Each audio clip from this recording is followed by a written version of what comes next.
네, 취수처방입니다. 도지구쇼 수사반장 백기종 팀장님 모셨습니다. 어서 오세요. 안녕하십니까. 그리고 변 변호사님도 함께하겠습니다. 이 두 분과 함께 풀어볼 첫 번째 사건부터 공개합니다. 개도둑이 나왔는데 살충제를 먹여서 개를 죽인 다음에 개의 사체를 쥐도새도 모르게 가져간 묻지마 개도둑이 나왔습니다. 이거 어떻게 된 일인지 사건의 전말을 취재했습니다. 함께 보시죠. 농약고기로 남의 반려견 죽여 절도한 개도둑. 부산 강서구 김모 씨 62세 두 명이 A씨 소유 반려견에게 살충제 묻은 고기를 먹여서 죽인 뒤에 사체를 트렁크에 싣고 도망가는 일이 있었어요. 그런데 2개월 사이에 부산 강서구 일대에 이런 신고가 잇따라서 있다는 거예요. 경찰이 잠복근무했는데 8번 범행 중 현행범을 체포했습니다. 앞선 7마리는 모두 다 죽은 것으로 나왔습니다. 주로 삽살개나 진돗개 등 대형 개들만 노렸다는 것, 그리고 그 개들이 희생됐다는 것. 부검 결과 메토밀이라는 성분이 검출됐는데 찐득이 퇴치용 살충제로 사용이 되는 아주 강한 살충제. 이걸 먹고 개들이 목숨을 잃었다는 거죠. 주택과 농가 가리지 않고 개를 훔쳐서 다른 업자에게 판매해서 200여만 원에 상당의 부당 이득을 취한 혐의입니다. 경찰은 이 김모 씨의 차 안에서 농약 섞인 고기를 발견했고 특수절도 혐의로 구속영장을 신청한 상황입니다. 경찰은 이렇게 얘기했습니다. 김모 씨가 범행 사실은 시인했으나 범행 동기 등은 아직 정확히 밝히지 않았다. 개의 사체를, 특히 죽은 개의 사체를 무엇에 쓰려고 가져갔는지에 대해서 이제 조사 중이다. 이렇게 나왔습니다. 백 팀장님, 네. 이번 사건도 사전에 좀 취재를 열심히 해오셨는데 이게 어찌 보면 좀 의아스럽습니다. 개를 훔쳐갈 것이라면 살아있는 채로 보통 훔쳐갔을 텐데 살충제를 먹여서 죽인 다음에 사체를 가져갔다. 무슨 사건입니까? 네, 이게 이제 57세하고 62세 두 특수절도입니다. 지금 그 한창 보신탕, 소위 개고기를 좋아하는 그런 어떤 그 개고기를 좋아하니까 식용 개고기를 좋아하는 보신탕을 좋아하는 분들이 보면은 뭔가 좀 깨림칙할 것 같은 그런 사건인데요. 예. 지금 이 사건은 보도된 거하고는 좀 상반된 부분이 좀 있습니다. 그래요? 예, 이 범인이 사실은 어떤 60대 여성이 고양이를 키우고 있습니다.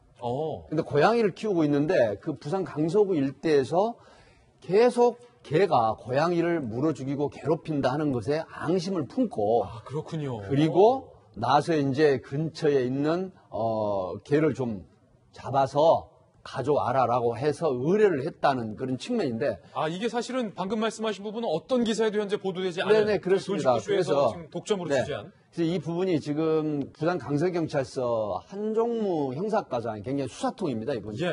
근데 그 밑에 형사 3팀에서 1월 달부터 계속해서 부산 강서간 내 개가 도둑이 들어오니까 이 부분에 특단의 조치를 세워야 되겠다라고 해서 그래서 이제 일개 팀을 계속 수사를 시키고 잠복을 한 끝에 결국 수상한 차량을 발견하게 되죠.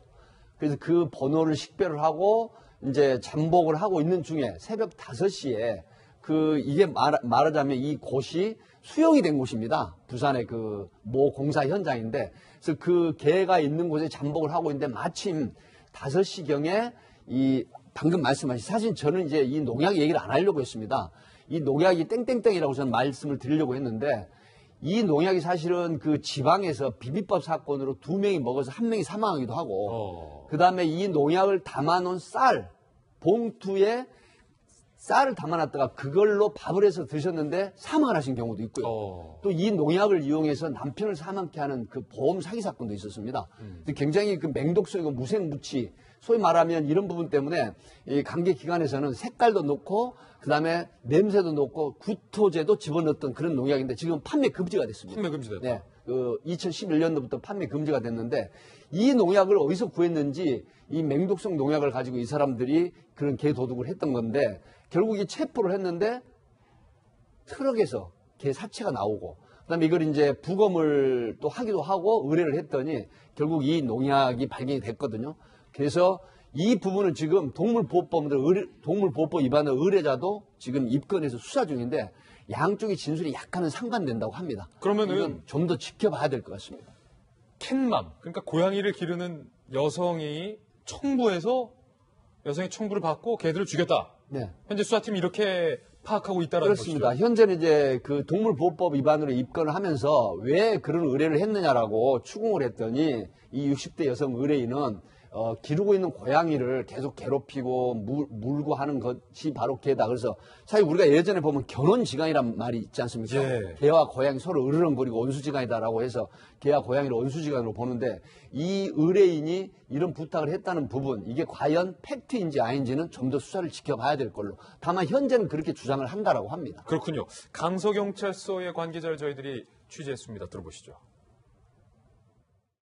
기절을 하면은 바로 이제 실었고, 그래서 다 죽었습니다. 막 먹으면 바로 뭐 직사하는 게 아니니까, 먹으면 뭐 구토라든지 비틀비틀 할 거잖아요. 그럼 이제 그때 이제 그 절취를 하고, 그 가는 도중에 이제 뭐 죽었죠. 작은 거는 뭐 10만원, 큰 거는 뭐 20만원, 요렇게 얘기를 하거든요. 그 의뢰자가 있는데, 지금 저희가 수사를 하고 있어요, 계속. 의뢰자가 요구한 것에 플러스 알파로 이 사람들이 개를 더 죽였다라는 의심도 현재 나오고 있는 상황이에요, 변호사님. 그러니까 수사기관에서는 아마도 계속 여죄의 가능성을 놓고 수사를 하고 있을 것 예. 같습니다. 지금 방금 백규정 팀장님 좀 따로 취재하셨던 것 같은 관계가 맞다고 한다면 그 상태에서 마무리가 될 수는 있긴 하겠지만, 그러니까 반려묘에 대한 잘못된 사랑이 반려견에 대한 또 다른 범죄가 됐다라는 것으로 사건이 정리가 그러네요. 됐지만, 당초 수사기관은 이것이 혹시 그 식용 그 견에 대해서 잘못된 유통 경로가 있었던 것은 아닌지, 또한 여죄가 있었던 것은 아닌지 다양한 가능성을 놓고 아마 수사를 하고 있었을 것입니다. 그러니까 의뢰자 같은 경우에는 만약에 단순히 내가 반려묘에 대한 비뚤어진 사랑이었다라고 한다면 나중에 처벌수도 상당히 경감될 수가 있었겠죠. 그러니까 여러 가지를 만약에 자신의 범행을 은폐하기 위해서 축소해서 잘못된 변명을 하는 것인지, 아니면 정말 수사기관이 당초 의심했던 것처럼 이 개 유통 과정에 있어서 불법적인 조직을 발견하는 것인지, 거기에 대해서는 이제 조금 더 수사를 지켜봐야 되지 않을까 싶습니다. 예.